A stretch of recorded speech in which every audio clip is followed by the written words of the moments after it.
Gangsta rap is G-Funk, bro. When was the last time you heard a G-Funk track Yeah, I haven't heard a high. that went platinum? It don't exist no more. When people say, oh, people just not into that no more. No, we didn't keep it going.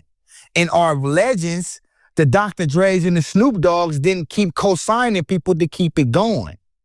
It seemed to me like Dr. Dre and Snoop Dogg would co-sign anybody but niggas that make their type of music.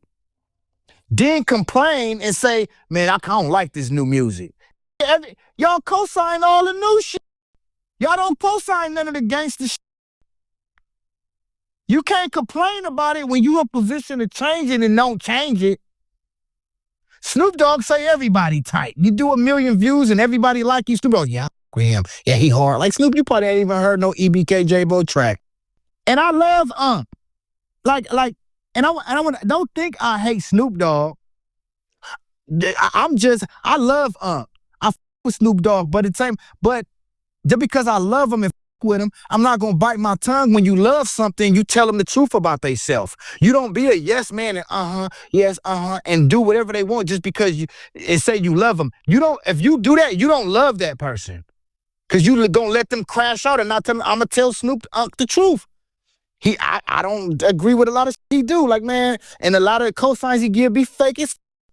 He only go with the big numbers. He ain't gonna go with what he genuinely like. He gonna go with everybody else like. And that's some to me, bro. That's some hoe. That's not genuine. Like, a lot of people Snoop co-sign with is not genuine. It's a motive behind it, bro. You feel what I'm saying? And I'm only saying this to let him know who all see it. So you can stop doing that shit now, bro. Be yourself, You feel me? And that's just, it is what it is. All right, so next, I want to talk about this then.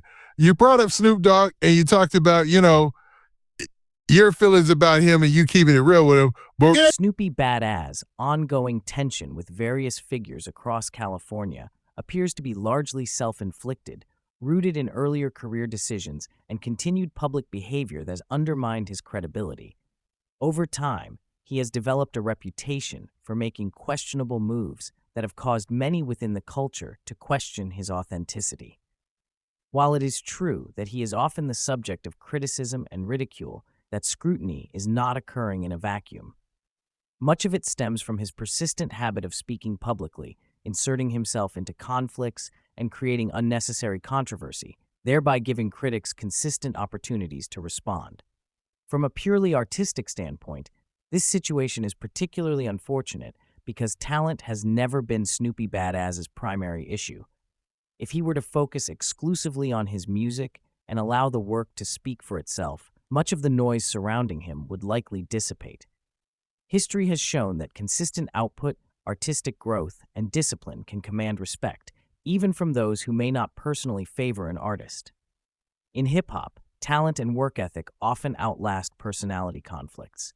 However, his fixation on online back-and-forths and public disputes has repeatedly diverted attention away from the craft he claims to love, leaving little room for musical evolution or sustained momentum.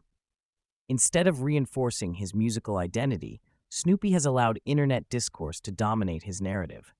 This creates a paradox in which the artist becomes more visible for controversy than for creativity. In an era where perception moves faster than music, this imbalance can be damaging. Audiences eventually stop distinguishing between the art and the distractions, and the artist's brand becomes defined by conflict rather than contribution. The situation becomes even more complicated when discussing his relationship or perceived rivalry with Snoop Dogg and the Death Row Records legacy. Attempts to frame Doggy Style as imitation or competition ignore a critical reality. Snoopy Bad Azz once benefited from proximity to that same wave. His earlier association with Death Row afforded him visibility, credibility, and access that many artists never receive. When that partnership ended, it was not merely a personal decision, but a business one.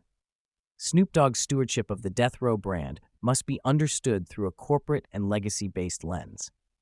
Death Row Records is not simply a nostalgic name used for merchandise or branding aesthetics.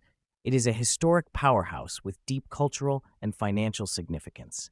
Protecting that legacy requires calculated decisions about who represents the brand and what risks are acceptable.